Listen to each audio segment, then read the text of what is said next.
this year. You were in the lead most of the nights. You dominated early, and when it turned, I guess it really turned. How did you get away from it in the fourth quarter? I just think they had shot makers.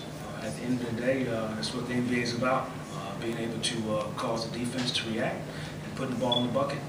And Deion Waiters was able to do it, and Kyrie was able to do it down the stretch.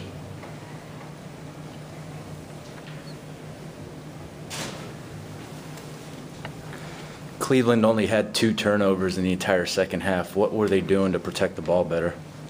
I think one person had the ball in their hands, and that one person was shooting. So whether it was Kyrie shooting it or Deion Waiters shooting it, I think that limited their risk of turning the basketball over when that guy shot it. What were they doing defensively to keep you guys out of the paint? You know, you took about the same amount of three-pointers and mid-range jumpers in the game compared to only 25, I think. Field goals obviously in the paint. Well, I think they did a good job of eliminating Aaron's catches on the post. I think that was one of the things that give them a lot of credit for doing. Even he had a smaller guy on him, and his ability to not give us post position, I think, affected us a little bit. So you got to give those guys credit. But some of our looks were wide open, and ball's got to go in. You talk about Victor's play, especially for the first 3 quarters. 26 points, 4 steals, 3 blocks, and only 2 turnovers. He's just getting better by the day.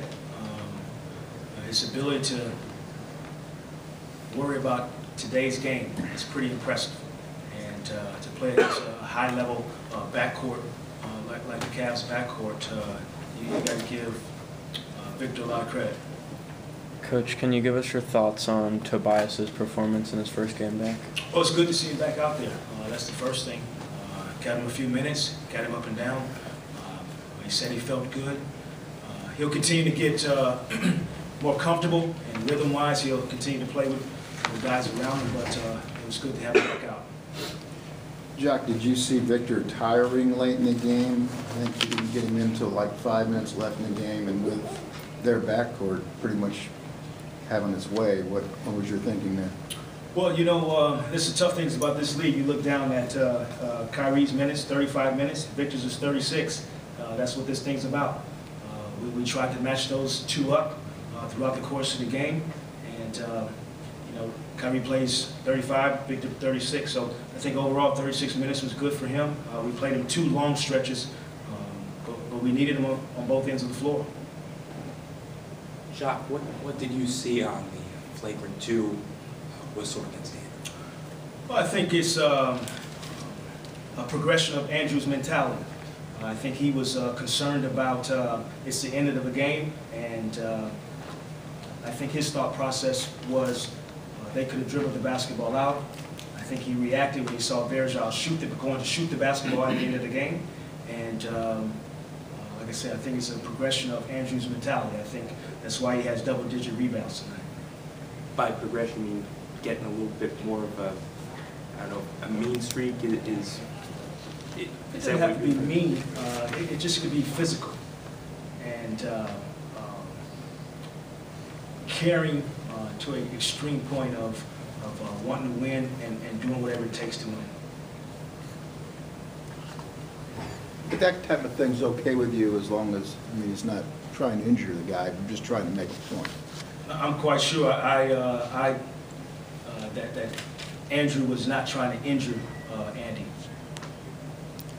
Obviously, before the flagrant, you had Andrew out there and during crunch time. What did you see out of him to where you went with him down the stretch instead of with Glenn? Well, I think as we get healthy, the thing that we'll be faced with a lot is who we're going to finish the game with, and that's just a part of basketball. I thought Andrew had like I said, a physicality that he was playing with. I thought defensively he was good. He was putting up resistance. His ability to space the floor for us was good on the offensive end. He had a good look. I went to him at the end of the game, a little left-hand jump hook. We trusted him to shoot that shot. And so he's gaining the trust of his teammates and his coaching staff. Jacque, you guys had 19 fast break points in the first half and only 6 in the second. Was that just a matter of them taking care of the ball better that limited your transition opportunities, or were they just getting back on defense better? I think it's a combination of things. I'm quite sure Coach Brown went into halftime and saw those stats, and they were trying to get back in transition defense and set their defense against us. But when you convert shots, they converted shots the second half, and so now we have to bring it up, against a set defense. And again, I'll continue to go back. That's the great equalizer, is putting the ball in the bucket. Jacque, with Tobias back, you now have a lot of guys that you can play. How are you going to approach the end of the game? Is it who's hot, matchups? How are you going to go in that vein? Well, as everyone gets back into a complete flow, we'll have a substitution pattern that'll be pretty planned out. I don't think you always go by who's hot that night. You take, for example, Aaron's been our most consistent player this year. There are going to be some nights that he might not be hot in the fourth quarter, and I still might go with him. That's part of basketball, and that's a part of having a feel as a coach. And a lot of times I'll do that, play with my instincts and feel, and a lot of times the players in the game make up the decision for me, how well they're playing. And the other thing I was going to ask you, where is Mo now as far as where he is in his game? Well, we'll continue to build Mo's game. I think tonight, trying to incorporate Tobias back into the fold a little bit, took away Maurice's minutes. But Maurice is still a part of what we're doing, and we'll continue to build, and we got a long way to go with this. Jacque, looking ahead a little bit, after the 2-game road trip this weekend, you guys are home for the rest of the year.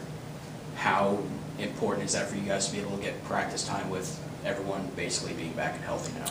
Yeah, it's going to be an important time for us, and I think that's the most conscientious thing of having the time to practice, is getting the group together, both teams, and just having a good feel of what we want to do.